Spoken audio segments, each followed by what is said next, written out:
So again, to back up, to sum it up, there's really no words to really describe it. I have to find a way, and I will find a way, and eventually I will record more descriptions what it is, but in general what the black thing was is the angel of death taking me, which the angel of death, first it looked like this huge black wall, like this huge endless, it's like as if I looked up and it didn't end. It was massive.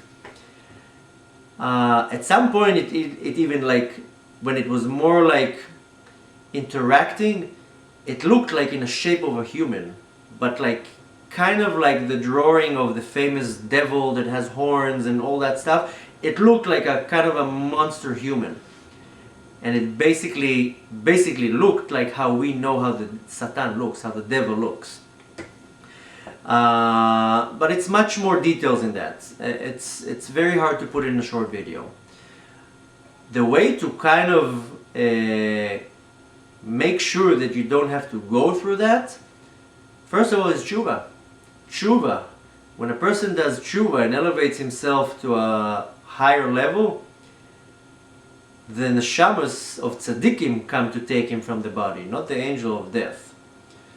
When a person does tshuva and he's completely cleansed and clean, he doesn't have to be introduced to all the negativity of the universe. Because when a person does tshuva, all the negativity and the angel, destructive angel that he created, the malachei Kabbalah, everything, he breaks them. When a person does tshuva, he has the ability to annul and to break and to kill all the negativity, all the destructive angel that he created. He has the ability to kill them, to completely break them. When a person does tshuva, the neshama is basically covered with light. So the first thing one can do is tshuva. When a person does tshuva, all his sins are being forgiven, and that's it. The person leaves this world like a tzaddik. Now there's many other things that one can do to avoid all the sorrow that the soul has to go through when it leaves this world, which what I said is chibut hakever. And there's many different things. Certain sources say that by learning mishnayot, mishnas, learning them off by heart, that's a great segula basically to protect the soul with light, with the Torah's letters. Any type of mitzvah. Basically, the general thing is just doing tshuva, because every good deed, every mitzvah, everything that you do, all the Torah that you learn is surrounding the soul and protecting it. One of the greatest things is teaching and educating and upbringing your kids to Torah. Because the one that really helps the most is your children saying Kaddish over the parent. That is like the biggest thing. When a parent lives the world and he leaves behind him religious, God-fearing children, they'll say Kaddish on him, they do mitzvahs for his Ilui Neshama. The person derives from that what he brought, what he did all his life, upbringing his children to the way of Torah. That's what protects him when he's leaving the world. That's why we say Kaddish. When a person brings his children up to a way of life, the opposite of the Torah, the kids don't care. They don't say Kaddish, they don't do anything, they don't do any mitzvahs in his name, they don't do anything. And this is the biggest sorrow for the soul, to see his children going the wrong way, not helping him, and realizing, what did I give my children? Did I give them Torah? I didn't give them any Torah. I didn't give them any mitzvahs. I gave them nonsense. I took them to the movies and to the beach. And now what? So the biggest thing one can prepare himself for leaving this world is educating his children to Torah and mitzvahs.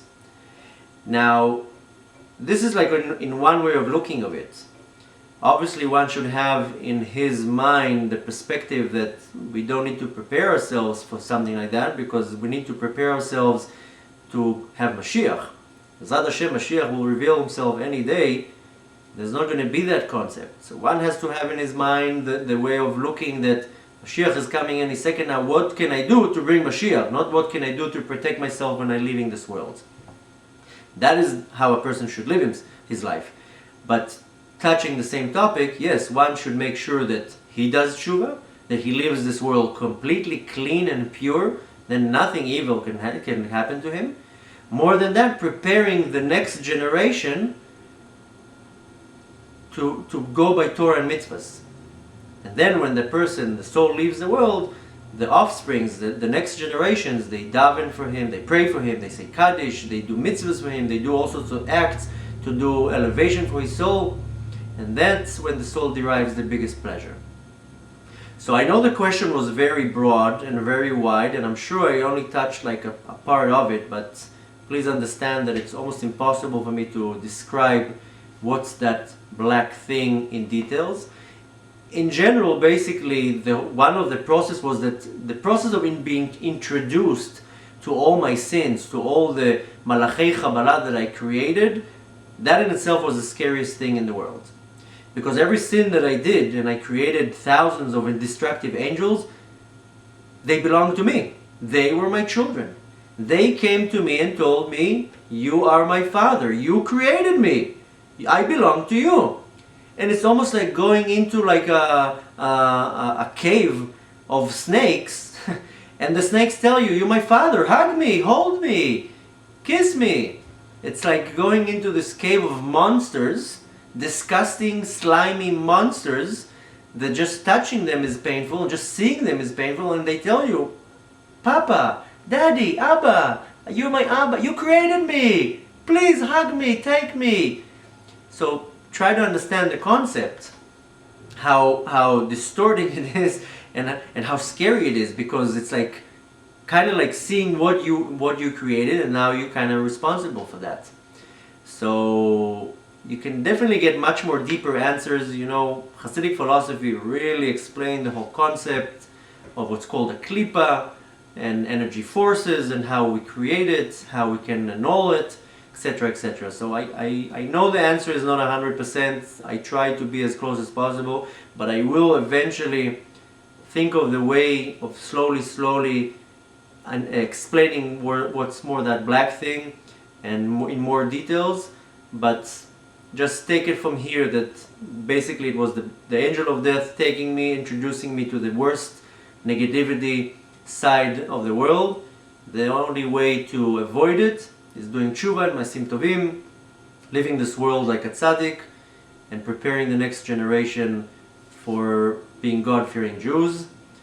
Hopefully I answered the question. If not, please send me another question, and I'll try to answer.